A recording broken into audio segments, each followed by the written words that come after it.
అందరికీ నమస్కారం అండి. ఈరోజు వైఎస్ఆర్సీపీ అధికార ప్రతినిధి శ్యామల గారు ఒక ప్రెస్ మీట్ పెట్టడం జరిగిందండి. దాన్ని ఏంటా అని చూస్తే ఆవిడ చిలక పలుకులు పలుకుతున్నారు.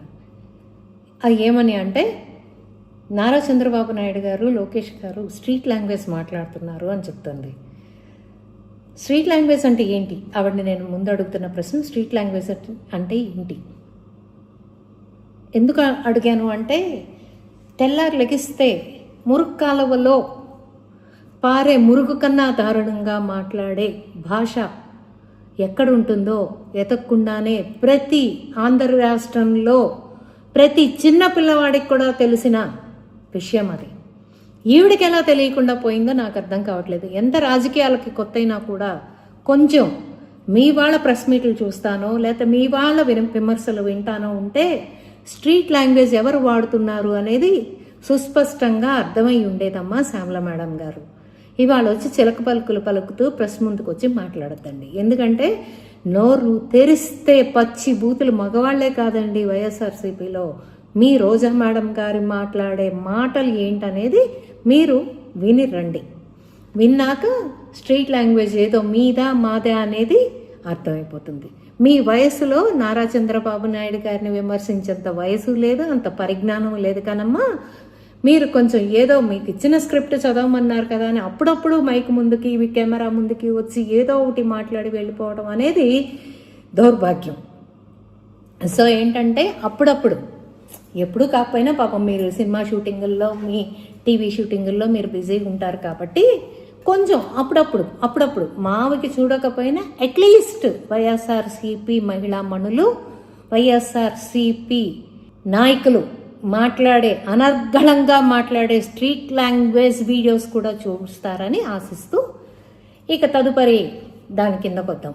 మేడం ఏమన్నారంటే అండి, 33% మహిళా బిల్లు వచ్చేస్తుంది, కన్ఫర్మ్ అయిపోతుంది, దేశమంతా ఒప్పుకుంటుంది అని తెలిసి నారా లోకేష్ గారు క్రెడిట్ చోరీ, అడ్వాన్స్ క్రెడిట్ చోరీ కింద ముందే అనౌన్స్ చేశారు అని ఈవిడ ఏడుస్తుంది. అడ్వాన్స్ క్రెడిట్ చోరీ ఏంటమ్మా అంటే, తెలుగుదేశ చరిత్ర నీకు తెలియకపోయి ఉండొచ్చు, నీ వయసు సరిపోకపోయి ఉండొచ్చు, నువ్వు వినకపోయి ఉండొచ్చు. స్థానిక ఎన్నికల్లో 33% మహిళలకి స్థానం కల్పించిన ఘనత అన్న నందమూరి తారక రామారావు గారిదని, తెలుగుదేశ పార్టీదని నీకు తెలియకపోయి ఉండొచ్చు. తెలుసుకో తల్లి. అదే బాటలో ఆయన మనవడుగా, ఆయన వారసుడిగా 33% మహిళలకి అధికారంలో కల్పిస్తానని చెప్పిన వ్యక్తి నారా లోకేష్ గారు.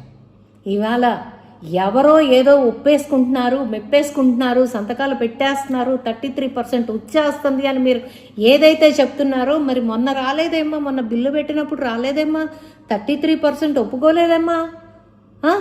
ఇప్పుడంటే ఒప్పుకోబోతున్నారంట.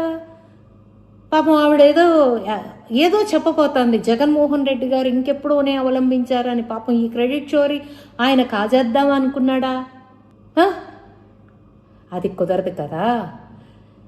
తెలుగుదేశ పార్టీ మహిళలకు ఇచ్చే ప్రాధాన్యత అన్న నందమూరి తారక రామారావు గారు, విశ్వవిఖ్యాత నట సార్వభౌమ అన్న నందమూరి తారక రామారావు గారు ఆ రోజుల్లోనే ఆస్తుల్లో మహిళలకి సమాన హక్కును కల్పించిన వ్యక్తి అన్న నందమూరి తారక రామారావు గారు, తెలుగుదేశం పార్టీ. స్థానిక ఎన్నికల్లో 33% మహిళలకి రిజర్వేషన్ కల్పించిన ఘనత, ఘనుడు ఎవరైనా ఉన్నారు అంటే విశ్వవిఖ్యాత నట సార్వభౌమ అన్న నందమూరి తారక రామారావు గారు అని నేను సగర్వంగా చెప్తాను. నా తెలుగుదేశం పార్టీ అని నేను సగర్వంగా చెప్తాను. నారా చంద్రబాబు నాయుడు గారి తెచ్చిన కంపెనీలన్నీ మీరే తెచ్చినట్టు మీరు మసబూసి మారేడుకాయ చేసి కిందది మీదేసి, మీదది కిందేసి క్రెడిట్ చోరీ చేయడానికి ప్రయత్నం చేసేది ఇది కుదరదు అనేది మీకు అర్థమైపోయింది అనేది నాకు అర్థమైపోయింది తల్లి.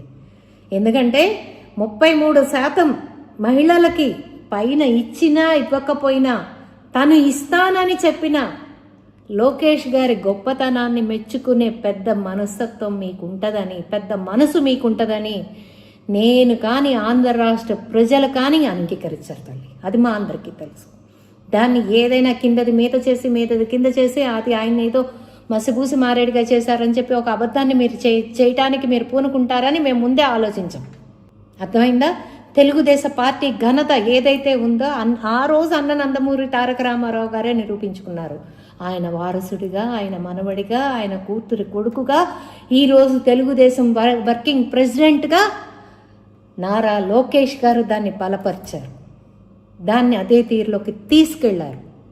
సో దీంట్లో కూడా మీరు బురద చల్లలేరు నారా లోకేష్ గారి మీద. ఓకే, ఇంకా పోతే ఏంటి తల్లి, మీరు ఏంటేంటో అంటున్నారు. గొడ్డల పార్టీ ఎవరిది? ఎవరితో నీకు తెలీదా? ఏదేదో జరిగిపోయినాయి అని చెప్తున్నావు. ఎన్టీఆర్ గారిని ఏదో వెన్నుపోటు పొడిచారని చెప్తున్నావు. వెన్నుపోటు పొడిచారా పొడవలేదా అనే సంగతి మీ పార్టీలోనే ఉన్న లక్ష్మీపార్వతి గారికి తెలుసు కదా. ఆయన మరణానికి కారణం ఎవరో, కారణమైన వాళ్ళు మీ పక్కనే పెట్టుకుని మమ్మల్ని ఎందుకమ్మా అంటారు? అన్న నందమూరి తారక రామారావు గారు చనిపోవడానికి కారణం ఎవరు? ఆ మహాసాధ్వి కాదా? ఆ లక్ష్మీపార్వతి గారు కాదా? వంగవీటి రంగా గారి హత్య గురించి ఏదో చెప్తున్నావు. ఆ హత్య గురించి ఇవాల్టి మీ పార్టీలో ఉన్న అడ్వకేట్ రజనీ గారు ఏదో చెప్పారు. బాంబులు తీసుకొచ్చారు, రాజశేఖర్ రెడ్డి గారి సన్నిహితులు బాంబులు వేశారని ఆవిడే చెప్పారు. మీ పార్టీకి సంబంధించిన వ్యక్తే. ఇంకా మీరు మమ్మల్ని అంటారు ఏంటి? ఇకపోతే ఇంకేదో పింగళయ్య గారు అంటున్నారు, ఇంకేదో అంటున్నారు. అవన్నీ జరిగినప్పుడు మీరు ఆయన పక్కనే ఉన్నారా అమ్మా? వాళ్ళ పక్కనే ఉన్నారా? శ్యామలాదేవి గారు మీరు చూసారా?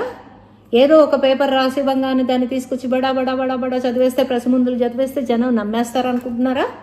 వస్తున్నారు. అర్థమవుతుందా మీకు? వస్తున్నారు. ఒక పక్కన రోజా, ఆవిడ పెద్ద తేడా పర్సన్. ఆవిడ మైక్ ఉన్నదే ఆవిడ హైలైట్ అవడం కోసం పచ్చిబూతులు మాట్లాడుతూ, ఒక సీఎం అని మర్యాద లేదు, ఒక ఐటీ మినిస్టర్ అని, ఒక ఎడ్యుకేషన్ మినిస్టర్ అని మర్యాద లేదు. ఆవిడ ఏంటో అరెస్ట్ అవ్వాలనో ఏంటో తపన పడిపోతుందండి, తెగ తపన పడిపోతుంది. ఆ తపన కోసం ఆవిడ నోరు ఎంత జారుతోందంటే అంత జారుతోంది. ఒక ఎడ్యుకేషనల్ మినిస్టర్ని ముద్దపప్పు అంటావా? సిగ్గు లేదమ్మా రోజమ్మ నీకు? బోత్ ఆర్ నాట్ సేమ్ అని చాలా చెప్పావు. నిజమే, బోత్ ఆర్ నాట్ సేమ్. ఎలా సేమ్ అవుతాయి? అమరావతి రాజధానిగా ప్రకటించి మాట తప్పిన జగన్మోహన్ రెడ్డి ఎక్కడా? అమరావతి రాజధాని అని ప్రకటించిన నారా చంద్రబాబు నాయుడు గారు ఇవాళ దానికి చట్టబద్ధత తీసుకొచ్చిన నారా చంద్రబాబు నాయుడు గారు ఎక్కడ? బొచ్చెడు సిమెంట్ వేయలేని రోడ్లకి, కొన్ని వేల మంది చావులకి కారణమైన జగన్మోహన్ రెడ్డి ఎక్కడ? అధికారంలోకి రాగానే 70-80% రోడ్లు పూర్తి చేసిన నారా చంద్రబాబు నాయుడు ఎక్కడ? చెప్పు తల్లి. బీసీలని నిలువున పెట్రోల్ పోసి తగలపెట్టిన జగన్మోహన్ రెడ్డి ఎక్కడ? బీసీలకి సంక్షేమంగా ఒక చట్టబద్ధత తీసుకొచ్చిన నారా చంద్రబాబు నాయుడు గారు ఎక్కడ? మహిళల్ని అనక్షణం వేధించుకు తింటున్న, నడి రోడ్డు మీద డొక్కల్లో తన్నించిన జగన్మోహన్ రెడ్డి ఎక్కడ? అదే మహిళల కోసం 33% రిజర్వేషన్ తీసుకొచ్చిన నారా చంద్రబాబు నాయుడు గారు ఎక్కడ? ఉద్యోగాలు తెచ్చామంటున్నారు.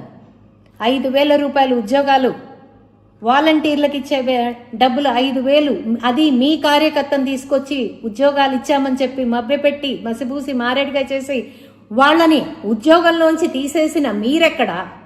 అదే జగన్మోహన్ రెడ్డి ఎక్కడ? కంపెనీలు రోజుకొక కంపెనీ తీసుకొచ్చి డెవలప్మెంట్ కోసం తపన పడుతూ దాంట్లో యువతకి శాశ్వత ఉద్యోగాలు కల్పిస్తున్న నారా చంద్రబాబు నాయుడు గారు ఎక్కడ? Both are not same. అభివృద్ధి చేయాలన్నా మేమే, సంక్షేమం ఇవ్వాలన్నా మేమే, ఉద్యోగాలు ఇవ్వాలన్నా మేమే, జాబ్ క్యాలెండర్ ఇవ్వాలన్నా మేమే, మహిళా రిజర్వేషన్ బిల్లు ఇవ్వాలన్నా మేమే. ఓన్లీ వన్ అండ్ ఓన్లీ నా తెలుగుదేశం కూటమి ప్రభుత్వం మాత్రమే చేయగలదు. ఇది అర్థమవుతుందా? తెలియకపోతే తెలుసుకోండి. గొడ్డలి పార్టీ అని మిమ్మల్ని ఊరికనే అనలా. ఒక పక్కన బాబాయిని ముక్కలుగా నరికి బలవంతంగా రక్తపు మడుగులో ఉన్న అదే బాబాయ్ చేత ఉత్తరాలు రాయించి బలవంతం పెట్టి అదే బాబాయిని గుండెపోటుతో చచ్చిపోయాడు అని చెప్పి పుట్టించిన మీరెక్కడా? పునర్విక అనే ఒక పసిపాప 6 కోట్ల రూపాయలు తన సొంత డబ్బు ఇచ్చి ప్రాణాలు కాపాడిన మా నాయకుడెక్కడ? ఇప్పుడు చెప్పండి, ఎవరిది గొడ్డల పార్టీ? ఎవరిననాలి గొడ్డల పార్టీ అని? ఏం పెట్టుకుని నోరుంది కదా అని విచ్చలవిడిగా ఎట్లా పడితే అట్లా నోరుంది కదా అని ఒక సీఎం లేదు, ఒక ఎడ్యుకేషనల్ మినిస్టర్ లేదు. రాష్ట్ర అభివృద్ధి ధ్యేయంగా పెట్టుకున్నారు కాబట్టే, లా అండ్ ఆర్డర్ అదుపులో ఉండాలి అని ఒకే ఆశయంగా పెట్టుకున్నారు కాబట్టే మీరు ఎన్ని మాటలన్నా అధికారంలో లేనప్పుడు మీరు అన్నా భరించారు, అధికారంలో ఉన్నప్పుడు కూడా అందుకే ఆ నొప్పిని భరిస్తున్నారు. ఆంధ్ర రాష్ట్ర కోసం వాళ్ళ జీవితాలని త్యాగం చేస్తున్నారు మా నారా చంద్రబాబు నాయుడు గారు, మా లోకేష్ గారు. స్వార్థం కోసం తల్లిని చెల్లిని ఊరు దాటిచ్చిన మీ జగన్మోహన్ రెడ్డి ఎక్కడ? అందరినీ తన సొంత చెల్లెళ్ళగా భావిస్తున్న మా నారా లోకేష్ గారు ఎక్కడ? ఇందాకేదో అన్నారండి, తల్లి చెల్లి రోజా గారిది విన్నాను నేను. నారా చంద్రబాబు నాయుడు గారి తల్లి చెల్లిని ఎప్పుడన్నా చూసారా అని. అంత అవసరం రాలేదండి. రోడ్డుకి వాళ్ళు ఏమి ఇడలేదు, కుటుంబాలను ఎప్పుడు బజార్ని పెట్టలేదు. జగన్మోహన్ రెడ్డి గారు కుటుంబాలను బజార్ని పెట్టారు కాబట్టే ఇవాళ వాళ్ళు నడి రోడ్డుకు వచ్చి ప్రెస్ ముందు మాట్లాడగలుగుతున్నారు కాబట్టే ప్రజానికం అంతా మాట్లాడుతుంది. నారా చంద్రబాబు నాయుడు గారి కుటుంబం ఎప్పుడు రోడ్డు మీదకి రాలేదు. ఆ పరిస్థితి నారా చంద్రబాబు నాయుడు గారు ఎప్పుడు కల్పించలేదు. అర్థమవుతుందా మీకు? జగన్మోహన్ రెడ్డి గారు ఆస్తుల కోసం, అంతస్తుల కోసం, అధికారం కోసం తల్లిని చెల్లిని వాడుకుని వదిలేసి నడి బజార్లో వదిలేసి వాళ్ళ ప్రాణహాని కలిగిస్తున్నారని ఒక భయంతో వాళ్ళు పక్క రాష్ట్రంలోకి వెళ్ళి ఉంటున్నారు కాబట్టే ఇవాళ ఆంధ్ర రాష్ట్రంలో ప్రతి ఒక్కళ్ళు మాట్లాడాల్సిన అవసరం వస్తుంది. అర్థమవుతుందా మీకు? నిజమే, ఏది బోత్ ఆర్ నాట్ సేమ్. అర్థమవుతుందా? సో ముందు పరిపాలన మీద చూపించండి, ఏదన్నా ఉంటే చెప్పండి, పలానాది చెయ్యండి అని చెప్పండి. అంతేకాని నోరు పారేసుకొని మాట్లాడితే ఊరుకునే ప్రసక్తే లేదు. గుర్తుపెట్టుకోండి. ఆ భగవంతుడు సాక్షిగా మీకు జ్ఞానోదయం కలగాలని మనస్ఫూర్తిగా కోరుకుంటున్నాను. సకల శాఖ మంత్రి అని చెప్పి అంటున్నారు. ఇక్కడ ఏమైనా జగన్మోహన్ రెడ్డి పరిపాలన ఉందనుకుంటున్నారా? ఇక్కడ ఉంది నారా చంద్రబాబు నాయుడు గారి పరిపాలన. ఇక్కడ ఎవరు పరిపాలన వాళ్లే చేస్తారు. ఎవరు శాఖల శాఖ మంత్రులు ఎవరు ఉండరు ఇక్కడ. జగన్మోహన్ రెడ్డి అంటే ప్రతి అధికారం తన గుప్పెట్లో ఉండి తను మోనార్క్ లాగా ప్రవర్తించాడు కాబట్టి, తను ఒక నియంతలాగా ప్రవర్తించాడు కాబట్టి సకల శాఖ మంత్రి సజ్జలయ్యాడు. అతని ఆధీనంలోనే అన్నీ ఉన్నాయి కాబట్టి అన్నీ జగన్మోహన్ రెడ్డే చేశాడు కాబట్టి సకల శాఖలు వాళ్ళ చూసుకున్నారు కాబట్టి లా అండ్ ఆర్డర్లో లేదు కాబట్టి ప్రజలు మాట్లాడారు. ఇవాళ హోమ్ మినిస్టర్ గారి పని హోమ్ మినిస్టర్ గారు చేస్తున్నారు, డిప్యూటీ సీఎం గారు వర్క్ చేసుకుంటున్నారు, సీఎం గారి వర్క్ సీఎం గారు చేసుకుంటున్నారు. సకల శాఖలు లోకేష్ గారి చేతుల్లో లేవు, ఉన్నాయని మీరు భయపడుతున్నారు. ఎందుకంటే లోకేష్ గారు వెళ్ళే స్పీడ్ అలా ఉంది, లోకేష్ గారు వెళ్ళే తీర్ అలా ఉంది కాబట్టి. ఎందుకంటే ఆయన స్పీడ్, ఆ వర్కింగ్ స్పీడ్ మీరు భరించలేకపోతున్నారు, భయపడుతున్నారు కాబట్టి లోకేష్ గారిని చూసి వణికిపోతున్నారు కాబట్టి ఇవాళ లోకేష్ గారిని టార్గెట్ చేసి మాట్లాడుతున్నారని చెప్పి నేను ఐఎమ్ వెరీ షూర్ ఆ భయం అలాగే ఉంటుంది. Carry on. మీరు మేకపోతు గాంభీర్యంలాగా ఎంత రెచ్చగొట్టేలాగా మాట్లాడినా ఇక్కడ నాయకత్వం రెచ్చిపోయే సమస్య లేదు. మీకు స్థానిక ఎన్నికల్లో బుద్ధి చెప్పేదానికి రెడీగా ఉన్నారు, కాసుకోండి.